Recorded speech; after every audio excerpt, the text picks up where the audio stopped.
Hello dear students, आपने oxidation number determination का 4th rule तक देख लिया था। अभी नेक्स्ट रूल्स देखते हैं। एल्कली मेटल्स जो हैं, first group of modern periodic table, उन सब का ऑक्सीडेशन नंबर +1 होता है। Lithium, sodium, potassium, rubidium, caesium इसके एग्जांपल्स हैं। Second group of modern periodic table means alkaline earth metals जो हैं, beryllium, magnesium, calcium, strontium, barium, इनका +2 होता है और एल्यूमिनियम का +3 है। ऐसे कुछ एग्जांपल्स हैं। सिक्स्थ रूल ये है कि कोई भी एलिमेंट अगर एज इट इज़ अपने एलिमेंटल फॉर्म में रिटर्न है या उसकी एलोट्रॉपिक फॉर्म रिटर्न है रिएक्शन के अंदर। एलोट्रॉपिक फॉर्म मीन्स जैसे कार्बन की एलोट्रॉपिक फॉर्म है डायमंड, ग्रेफाइट, फुलरीन एट्सेट्रा, अगर ये सब रिटर्न है तो उसका ऑक्सीडेशन नंबर हम 0 देखेंगे।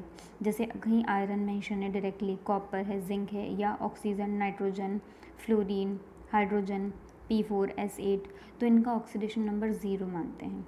देन आपके पास नेक्स्ट रूल है, sum of oxidation numbers of all the atoms present in a molecule is always 0।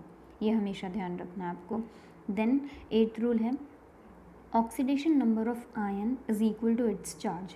कोई भी अगर मोनोएटॉमिक आयन है तो उसका जो चार्ज है वही उसका ऑक्सीडेशन नंबर होगा। जैसे Mg2+ है तो उसका +2 है ऑक्सीडेशन नंबर, O2- का -2 है ऑक्सीडेशन नंबर, एल्यूमिनियम 3+ का +3 है ऑक्सीडेशन नंबर। एक और चीज़, अब 9th रूल जो है, it is related to polyatomic ions. Sum of oxidation number of all the atoms present in an polyatomic ion is equal to its charge। जैसे ये ammonium का एग्जाम्पल लिया है हमने। अमोनियम में मैंने नाइट्रोजन को अंडरलाइन करा है, तो जो +1 चार्ज है ये एंटायर अमोनियम पे है। यहाँ हम नाइट्रोजन का ऑक्सीडेशन नंबर हमने x लिया है, हाइड्रोजन का जनरली +1 होता है इसलिए हमने 4 है हाइड्रोजन तो x+4 कर दिया। इज इक्वल टू 0 नहीं करना है यहाँ पर इज इक्वल टू हमने +1 कर दिया। देन हमने नाइट्रोजन का ऑक्सीडेशन नंबर कैलकुलेट कर लिया जो कि -3 आ गया। ऐसा ही कुछ हमने सल्फेट में करा है, SO4 2-, तो ये जो -2 चार्ज है ये एंटायर सल्फेट पे है। सल्फ़र को हमने अंडरलाइन करा है, सल्फ़र का x ले लिया। ऑक्सीजन का जनरली -2 होता है, 4 ऑक्सीजन है तो -2 हो गया। यहाँ भी इज इक्वल टू 0 नहीं करना है because it is not a molecule. यहाँ इज इक्वल टू -2 कर दिया हमने। देन सल्फ़र का ऑक्सीडेशन नंबर +6 कैलकुलेट कर लिया। फिर मैक्सिमम पॉसिबल ऑक्सीडेशन नंबर जो हो सकता है किसी एटम का, वो उसके वैलेंस इलेक्ट्रॉन्स की इक्वल हो सकता है। उसके वैलेंस इलेक्ट्रॉन से ज़्यादा नहीं होगा उसका ऑक्सीडेशन नंबर। देन एक और रूल है, it is applicable mainly for p block elements. अगर किसी एलिमेंट का ग्रुप नंबर n है तो उसके ऑक्सीडेशन नंबर कहाँ से कहाँ तक वेरी कर सकते हैं, n-10 to n-18 तक वेरी कर सकते हैं। जैसे यहाँ पे नाइट्रोजन का एग्जांपल लिया है। मॉडर्न पीरियोडिक टेबल में नाइट्रोजन का ग्रुप नंबर होता है 15, तो 15 - 10 करेंगे तो 5 आ गया, और 15 - 18 करेंगे तो -3 आ गया। सो वी कैन से कि नाइट्रोजन का ऑक्सीडेशन नंबर वेरी करेगा +5 से -3 के बीच में। और यहाँ हमने सारे एग्जांपल्स भी मेंशन कर रखे हैं। जैसे हम अगर अमोनिया का एग्जांपल लेते हैं तो नाइट्रोजन को अंडरलाइन करा है, नाइट्रोजन का x ले लिया, हाइड्रोजन का 3 हाइड्रोजन है तो +3 हो गया इज इक्वल टू 0, तो यहाँ पर नाइट्रोजन का ऑक्सीडेशन नंबर -3 हो गया। ऐसे ही सब में कैलकुलेट करके हमने निकाला है। नाइट्रिक ऑक्साइड में +2 है, N2O3 में +3 है, NO2 में +4 है और N2O5 में +5 है। देन हम देखते हैं रेडॉक्स रिएक्शंस। मैंने आपको पहले भी बताया था ऑक्सीडेशन एंड रिडक्शन जो होते हैं वो साइमल्टेनियसली होते हैं, सिर्फ उनको स्टडी अलग अलग किया था। एग्जाम्पल देखते हैं हम, मॉडर्न मेथड अप्लाई करके देख रहे हैं। अब जैसे Mg+O2, ओल्ड मेथड में हमने देखा था एडिशन ऑफ ऑक्सीजन से, इसमें हम इलेक्ट्रॉनिक कंसेप्ट भी देखेंगे, ऑक्सीडेशन नंबर कंसेप्ट भी देखेंगे। Mg+O2 मिलकर बन रहा है MgO, तो मैग्नीशियम पर चार्ज लेफ्ट हैंड साइड में क्या है 0 और राइट हैंड साइड में क्या है +2, तो पॉजिटिव चार्ज आ गया यानी लॉस ऑफ इलेक्ट्रॉन हो गया, तो मैग्नीशियम का ऑक्सीडेशन हो गया। और ऑक्सीजन पर चार्ज लेफ्ट हैंड साइड में क्या है 0 और राइट हैंड साइड में क्या हो गया -2, यानी ऑक्सीजन ने इलेक्ट्रॉन गेन करा है और गेन ऑफ इलेक्ट्रॉन क्या होता है रिडक्शन। देन हम H2S का एग्जांपल लेते हैं। H2S वैसे तो कोवेलेंट कंपाउंड है क्योंकि ये दो नॉन मेटल से मिलकर बना है, तो हम इसमें ऑक्सीडेशन नंबर देख लेते हैं। हाइड्रोजन का oxidation number left hand side में क्या है यानी H2S में +1 है ईच हाइड्रोजन का। राइट हैंड साइड में एलिमेंटल फॉर्म में तो ज़ीरो हो जाएगा, तो +1 से 0 यानी कि decrease in oxidation number, reduction हो रहा है। सल्फ़र का -2 है ऑक्सीडेशन नंबर H2S में, और S जहाँ लिखा है वह एलिमेंटल फॉर्म है, तो यहाँ 0 हो जाएगा, तो -2 से 0 हो गया यानी इंक्रीज़ हो गया, तो इंक्रीज़ इन ऑक्सीडेशन नंबर, तो ऑक्सीडेशन और रिडक्शन पैरेलल बता दिए मैंने आपको। यहाँ पर देखिए Ki के अंदर +1 है और आयोडीन का -1 होता है जनरली। देन क्लोरीन का 0 होगा यहाँ पर क्योंकि ये एलिमेंटल फॉर्म में है, तो आयोडीन -1 है Ki के अंदर और I2 के अंदर 0 है यानी increase in oxidation number. Cl2 0 है रिएक्टेंट साइड में और KCl के अंदर उसका है -1, तो क्लोरीन का रिडक्शन हो रहा है। ऐसे ही एग्जांपल्स लिए हमने FeS का भी लिया है। ये देखिए Fe प्लस कॉपर सल्फेट का देखते हैं, आयरन एलिमेंटल फॉर्म में है तो 0 हो जाएगा, लेकिन FeSO4 में +2 है तो ऑक्सीडेशन हो गया। कॉपर सल्फेट में कॉपर का +2 है, लेकिन कॉपर में प्रोडक्ट साइड में जो कॉपर है उसमें 0 है, तो +2 से 0 हो गया यानी कॉपर का रिडक्शन हो गया। एलिमेंट वाइज मैं बता रही हूँ आपको रिडक्शन एंड ऑक्सीडेशन, लेकिन जो 10th की NCERT है उसमें एज इट इज़ जो आपका रिएक्टेंट है वही आपको आंसर करना है।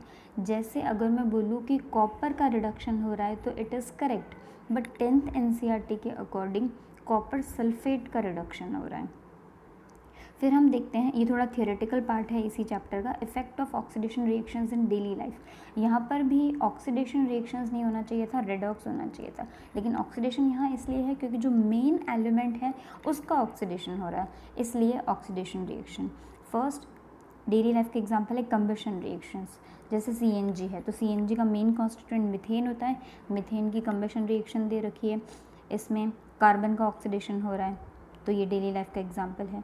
ब्यूटेन लिया है, ब्यूटेन LPG का मेन कॉन्स्टिट्यूएंट है, इसका कंबशन हो रहा है, इसमें ब्यूटेन से CO2 बन रहा है, वाटर बन रहा है, एनर्जी रिलीज़ हो रही है, तो ये भी एक ऑक्सीडेशन रिएक्शन का एग्जांपल है। हमेशा ऑक्सीडेशन और रिडक्शन साइमल्टेनियसली होते हैं, यहाँ पर सिर्फ कार्बन की बात हो रही है इसलिए ऑक्सीडेशन आ गया। देन रेस्पिरेशन रिएक्शन है, रेस्पिरेशन हम यहाँ पर सेल्यूलर रेस्पिरेशन की बात कर रहे हैं, जिसमें ग्लूकोज का ऑक्सीडेशन होता है। C6H12O6 हमने ग्लूकोज लिया है, ग्लूकोज की ऑक्सीजन से रिएक्शन करवाई है तो carbon dioxide, water and energy release हो रही है। इसमें कार्बन डाइऑक्साइड जो बन रहा है तो एक तरीके से कार्बन का ऑक्सीडेशन हो रहा है, तो ये डेली लाइफ का एग्जाम्पल हो गया। देन थर्ड हम देखते हैं harmful effects of oxidation. First आ गया इसमें पोल्यूशन। कुछ पॉइजनस गैसेस हैं जो ऑक्सीडेशन से बनती हैं, जैसे कार्बन के ऑक्सीडेशन से कार्बन मोनोऑक्साइड बन रही है, सल्फ़र के ऑक्सीडेशन से सल्फ़र डाइऑक्साइड और सल्फ़र ट्राइऑक्साइड बनती है। नाइट्रोजन के बहुत सारे ऑक्साइड्स होते हैं, जैसे NO2 है, NO है, N2O, N2O3, N2O5, ये सब जब एनवायरनमेंट में रिलीज़ होते हैं तो बहुत ज़्यादा पोल्यूशन क्रिएट करते हैं, ये भी एक डेली लाइफ का एग्जाम्पल हो गया। देन हमने कोरोजन ले लिया है, corrosion means destruction of a metal, कोई भी मेटल ख़राब हो रही है उसका डिस्ट्रक्शन हो रहा है due to atmosphere, atmospheric gases की वजह से या फिर मॉइस्चर की वजह से, दैट इज़ कॉल्ड कोरोजन। यहाँ पर हमने आयरन का एग्जाम्पल लिया है, corrosion of iron is called rusting. Iron grey colour का है बट वो ऑक्सीजन और वाटर से रिएक्ट करके रेडिश ब्राउन कलर की रस्ट बना रहा है, Fe2O3.X हाइड्रेटेड फेरिक ऑक्साइड, ये रस्ट का फॉर्मूला है। देन हम कॉपर का कोरोजन देखते हैं, कॉपर ब्राउनिश कलर का होता है बट वो कार्बन डाइऑक्साइड, ऑक्सीजन और वाटर के साथ रिएक्ट करके copper carbonate dot copper hydroxide बना रहा है, जिसको हम बेसिक कॉपर कार्बोनेट बोलते हैं। ये ग्रीनिश कलर का होता है, इसको मेलेकाइट ग्रीन भी बोलते हैं, डार्क ग्रीन कलर का हो जाता है ये कॉपर आफ्टर कोरोजन। फिर सिल्वर का कोरोजन देखते हैं हम, सिल्वर H2S यानी हाइड्रोजन सल्फाइड से रिएक्ट करके सिल्वर सल्फाइड बनाता है ब्लैक कलर का, ये सिल्वर का कोरोजन हो गया। अब रस्टिंग से प्रिवेंशन के कुछ मेथड्स हैं, पेंटिंग, ग्रीसिंग, ऑयलिंग या फिर गैल्वेनाइजेशन हो सकता है। गैल्वेनाइजेशन मीन्स जिंक की कोटिंग करते हैं आयरन के आर्टिकल्स के ऊपर। देन आ गया रेंसिडिटी, हार्मफुल इफेक्ट्स में थर्ड आ गया रेंसिडिटी। जो भी फूड मटेरियल आपने ऑयल्स में प्रिपेयर करे हैं उनको अगर आप ज़्यादा दिन तक रखते हो तो उनके अंदर से अनप्लीजेंट स्मेल आने लग जाती है, उनका टेस्ट ख़राब हो जाता है, दिस इज़ कॉल्ड रेंसिडिटी। और ये किस वजह से होता है, ऑयल्स का ऑक्सीडेशन होता है, जो भी ऑयल उस फूड मटेरियल के अंदर प्रेजेंट है उसका ऑक्सीडेशन हो जाता है, जिसकी वजह से ये अनप्लीजेंट स्मेल और टेस्ट आती है। अब इसके प्रिवेंशन के लिए हम क्या क्या कर सकते हैं, आप जो भी फूड मटेरियल है उनके अंदर कुछ एंटीऑक्सीडेंट्स ऐड कर सकते हो, जैसे BHA या BHT। BHA होता है butylated hydroxy anisole and BHT होता है ब्यूटाइलेटेड हाइड्रोक्सी टोल्यूएन।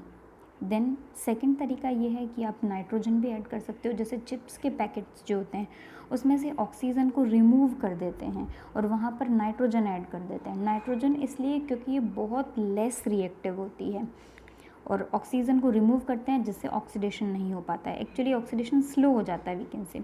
रेफ्रिजरेटर में रख सकते हो फूड मटेरियल को, जिससे टेम्परेचर डिक्रीज़ होगा और रेंसिडिटी की रेट लो हो जाएगी। आप फूड मटेरियल को एयर टाइट कंटेनर्स में रख सकते हो, जिससे वो ऑक्सीजन के कांटेक्ट में नहीं आएगा। आप फूड मटेरियल को लाइट से दूर रखिए, जिससे रेंसिडिटी की रेट स्लो हो सकती है। Okay, thank you.